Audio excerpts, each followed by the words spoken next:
ما که میدونی اکثر بیزینسون با کره است. قبلا هم که دیدی دیگه. آره زیاد رفتیم و کره و اینو. نمیدونم چرا بیشتر بیزنس با کره است. ما خودم هم نمیدونم. چون اکثر چون سوسیدیا سوها. آها. بله سوسیدیا سوسودا. آره. سوسیدیا سویا. آسا.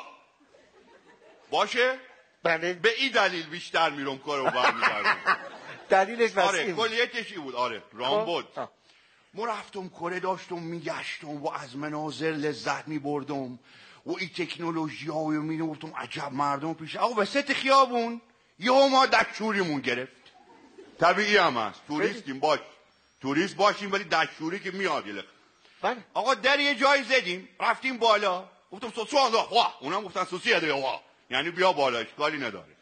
آقا رفتیم ما گفتیم جای ما میشه بریم دکشوری یه جای نشون دادن ما در وا کردیم رفتیم تو.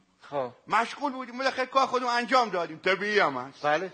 آقا ما اومدیم بیرون دیدم 100 نفر پشت در جمع شدن. میگن سوسیا یعنی پیداش کردیم.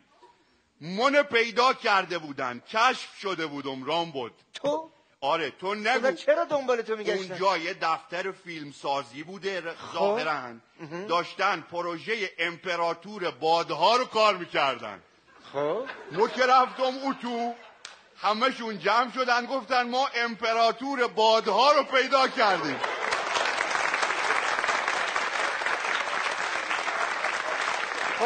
چرا چرا این دلیلشو برای ما بشکاف. چرا به یه همچی کشفی رسیدن؟ خواهش میکنم یا ادامه نده. نه چه ادامه این بیدون کاری ندارم. یا واقعا تو توضیح بده که چیه جریان. هیچی ما اومدیم بیرون آقایون 10 تا قرار داد هی میگفتن Lord of the Wings. Lord of the Wings. آره رامبوت سریع قرارداد امضا کردون. 4 قسمت با پوسترش در اومده. به جان خدا اینا نگاه کن. آفرین قشنگه؟ جناب خان عالیه. رامبود عالیه. رامبود اینا چه؟ تبریک میگم. سلامت باشی رامبود. ما دیگه پریدم. حالا تو برو 10 بار نمیدونم نگار رو نمیدونم قانون مورفی و اینا بساز.